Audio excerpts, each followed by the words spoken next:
নমস্কার বন্ধুরা, good evening and welcome back to my channel. কেমন আছেন আর বন্ধুরা সবাই?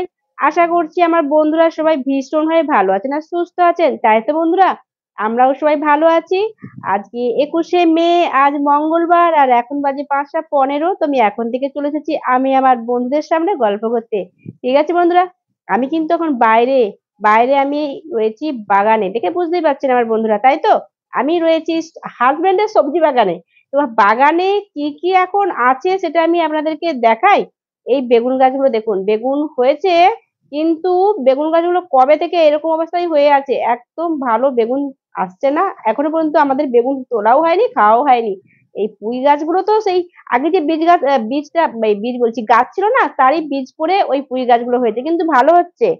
আর এই গাছে ফুলও এসে গেছে। পুরো শীতকালটা কিন্তু ফুল হয়নি, এক একটা মানে হয়েছিল, তারপর আর হয়নি। আবার এই যে শুরু হয়ে গেছে, দেখুন দেখতে কি সুন্দর লাগে, তাই না?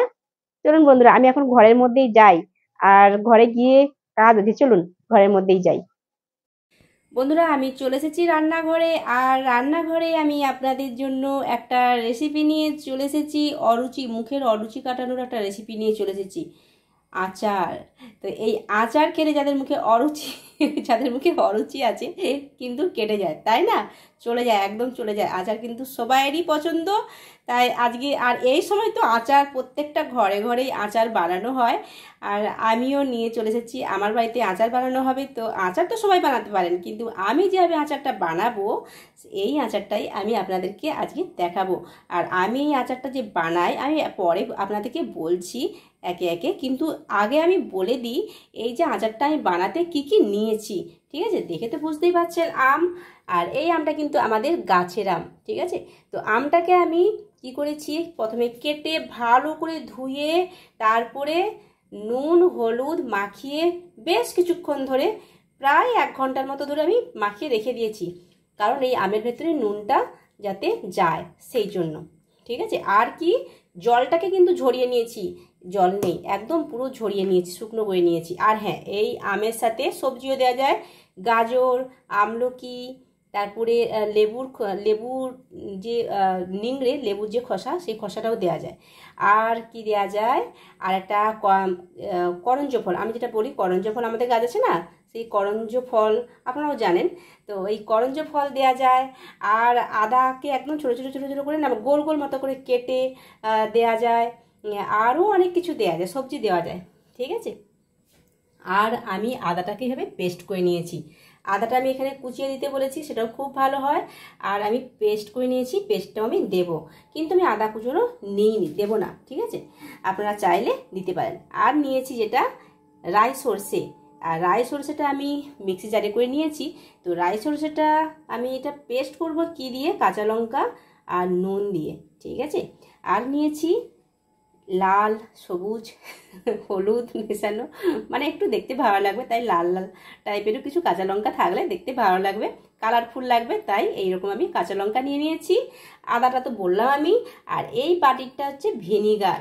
ঠিক আছে, বেশ অনেকটা পরিমাণে ভিনিগার নিয়েছি। আর যেটা নিয়েছি, এখানে রয়েছে ধনে, মৌরি আর রাই সর্ষে, আর নিয়েছি সর্ষের তেল। তো এই আমটা আমি বানাবো এই 500 সর্ষের তেলে, কিন্তু আমি আরও তেল দেবো, কিন্তু এখন আমি এই তেলটা দিয়েই আচারটা বানাচ্ছি। ঠিক আছে, আচার মানে একটু তেল তো বেশি দিতেই হবে, তাই না? তো আমি এটা কিন্তু ড্রাই একদম করছি না। আর এইটা কি হয়, অনেকে মুড়িতে মাখিয়ে খায় না, যেটা তেলাম তেলাম বলা হয়, ভাত দিয়েও ওই তেলটা মাখিয়ে খাওয়া, আমার বাড়িতে খাওয়া হয়, সেই জন্য আমি তেলের পরিমাণটা একটু বেশি করেই দেব। তো যাই হোক বন্ধুরা, আমি এখন কি করব, এখন এই সর্ষেটাকে আমি পেস্ট করে নিচ্ছি। ঠিক আছে, আমি এটা পেস্ট করে নিয়েছি সর্ষেটা। এরপর আমি কি করব, শুকনো খোলায় এই সমস্ত মশলাটা ভেজে একটু গুঁড়িয়ে নেব, মানে একদম পুরো মিহি করে গুঁড়ো করব না। ঠিক আছে, একটু দরদরে টাইপের থাকবে, এরকমভাবে আমি এটা গুঁড়ো করব। ঠিক আছে, তো শুকনো খোলায় ভাজবো, আর একদম পুরো একদম কী বলবো, লাল করে ভাজবো না, হালকা একটু ভাজবো। ঠিক আছে, এই দেখুন, এইরকমভাবে এই মশলাটাকে আমি এইভাবে দরদরে করে গুঁড়ো করে নিয়েছি। ঠিক আছে, আমার সমস্ত কিছু রেডি। তো আমি এবারে আচারটা শুরু করি। ঠিক আছে, আমি কড়াই বসে দিয়েছি, আর তেলও দিয়ে দিয়েছি, অনেকটা পরিমাণে তেল দিয়েছি। তেলটা হালকা গরম হয়ে যাক। তেলটা গরম হয়ে গেছে, আমি আমগুলো দিয়ে দিচ্ছি। এটাকে আমি হালকা করে মানে একদম পুরো নরম করে কিন্তু ভাজবো না, একটু হালকা আমি ভেজে নেব, ঠিক আছে। এই রকম করে আমি আমটা ভেজে নিয়েছি, ঠিক আছে। একদম কিন্তু নরম করবেন না, এই রকমভাবে, কারণ নরম এমনিতেই হয়ে যাবে, যখন গরম তেলে পড়বে নরম এমনিতেই হয়ে যাবে, ঠিক আছে। তো এখন আমি আমটা তুলে নিচ্ছি, একটা জায়গার মধ্যে তুলে নিচ্ছি। ছানটাই করে হোক বা এরকম একটা চামচে করে হোক তুলে নিতে হবে, কারণ পুরো তেলটা কিন্তু এখনো আছে ওর মধ্যে, কারণ পুরো তেলটা এবার উঠে চলে আসবে, ঠিক আছে। অনেকটা পরিমাণে আমি আবারও তেল দিয়ে দিয়েছি, আমি চিনি দিয়ে দিচ্ছি।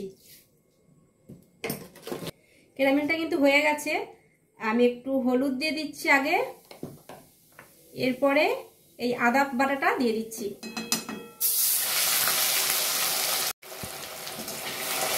ভালো করে মিক্স করে নিচ্ছি। আমার কথা কি শোনা যাচ্ছে বন্ধুরা? কারণ এখানে কড়ার মধ্যে এত আওয়াজ হচ্ছে যে আমার কথা আপনারা মনে হচ্ছে শুনতে পাচ্ছেন না। যাই হোক, আমি জোরে জোরেই বলছি। এটা ভালো করে মিক্স করে নিলাম। এই সরষে পেস্টটাও দিয়ে দিচ্ছি। আঁচটাকে কিন্তু আমি একদম কম করেই রেখেছি, ঠিক আছে। এরপরে দিয়ে দিচ্ছি হলুদ পরিমাণ মতো, দিয়ে দিচ্ছি লঙ্কার গুঁড়ো, আমি একটু ঝাল ঝাল করেই বানাবো। এই সমস্তটা ভালো করে আমি মিক্সড করে দিচ্ছি। নুন দিয়ে দিচ্ছি, নুনের পরিমাণটা একটু বেশি দিতে হবে, কারণ আচার যেহেতু নুনের পরিমাণটা একটু বেশি দিতেই হবে। আর আমের আচার, তারপরে আমি ভিনিগারটা দেব, সেই জন্য।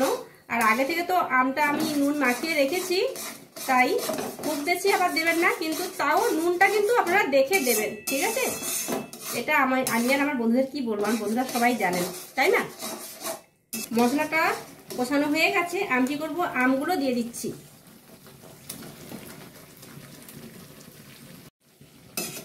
ভালো করে এটা মিক্স করে নিচ্ছি।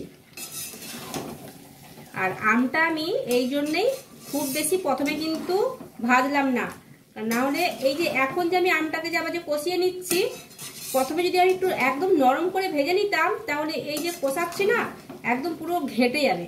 সেই জন্য প্রথমে হালকা আমি ভাজলাম, এরপরে আমি যে কষিয়ে নিচ্ছি। আমি আচারটা একটু তেল কিন্তু আমি বেশি পরিমাণেই দেব। এই যে প্যাকেটের যে বাকি অংশটাও সেটা আমি দিয়ে দিচ্ছি, বাকি তেলটা আমি বেশি করে দিলাম। কারণটা কি, আমার বাড়িতে আচারের আম নেবে আর তেলও নেবে, সে ভাতে খাওয়া হোক আর মুড়িতেই খাওয়া হোক, ঠিক আছে। সেই জন্য আমি তেল একটু বেশি দিয়েই আমি আচারটা বানাচ্ছি। এই যে সমস্ত এই মশলাটা এটাও দিয়ে দিচ্ছি, সবটা দেবো না, একটু রেখে দেবো, অনেকটা আসে। ভালো করে মিক্স করে দিচ্ছি। মশলাটা একটু বেশি দেওয়ার কারণটা কি, কারণ মশলাটা থেকে যাবে, ঠিক আছে।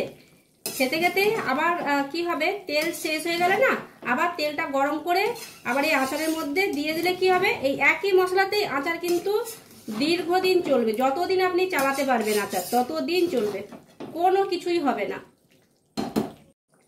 কাঁচা লঙ্কাগুলো দিয়ে দিচ্ছি, আর দিয়ে দিচ্ছি ভিনিগারটা। ভালো করে এটা মিক্স করে দিচ্ছি। আচার কিন্তু কমপ্লিট, আমি গ্যাস বন্ধ করে দিচ্ছি। দেখুন তো বন্ধুরা, আচার কেমন হয়েছে দেখতে। দেখতে ভালো হয়েছে মানে খেতেও ভালো হবে, তাই না। দেখতে ভালো হয়েছে তো। আমি প্রথমে কি বলেছিলাম, মুখের অরুচি কাটানোর রেসিপি এটা আচার, তাই তো। টক ঝাল, মিষ্টি কিন্তু নয়, টক ঝাল। আর এই আচার একটু মুখে দিলে কিন্তু সত্যি বলছি, মুখের সমস্ত অরুচি কেটে যাবে আর অনেক অনেক কিছু খাওয়া হয়ে যাবে। আর যেটাই খাবো, ভাত হোক মুড়ি হোক যাই খাবো আচার দিয়ে, এইরকমই এমনকি রুটি দিয়েও, বুঝেছেন, এইরকম হয় এই আচারটা। আর যে আমি প্রথমে বললাম না সবজি দিতে, হ্যাঁ সবজি দিয়ে বানালে খুব ভালো হয়। কি হয়, সবজিগুলোকে আগে একটু ভেজে নিতে হবে, যেরকমভাবে আমি আমটা ভাজলাম সেরকমভাবে সবজি, বিনসও দেওয়া যাবে, ঠিক আছে। গাজর, বিনস, এইগুলো দিয়ে আচার বানালে খুব ভালো হয়। আমার বাড়িতে কী হয়, সবজি টবজি কোটা পছন্দ করে না কেউ আচার যদি বানাই, কিন্তু এটা মিক্সড হয়ে যাবে, খুব ভালো লাগবে, খুব ভালো লাগে, বুঝেছেন। আর হ্যাঁ, আমি যেটা বলি, এই আচারটা রাখার যে জায়গাটা, যেই পাত্রটা, মানে কি বলবো, আচার তো কাঁচের যে বয়ামে তো রাখা হয়, জারে রাখা হয়, তো ওই জারটাকে কিন্তু একদম ফুটন্ত জলের মধ্যে ওই জারটাকে পরিষ্কার করে নিতে হয়। তারপরে ভালো করে জলটা ঝরিয়ে নিয়ে তারপরে ওই জারের মধ্যে না কিছুটা পরিমাণ ভিনিগার দিয়ে দিতে হয়, তারপরে আচারটা রাখতে হয়। তারপরে কি হয়, এই আচার না 10 বছর ঠিক থাকবে, কিচ্ছু হবে না, সত্যি বলছি, কিচ্ছু হবে না, দারুণ থাকে, বুঝেছেন।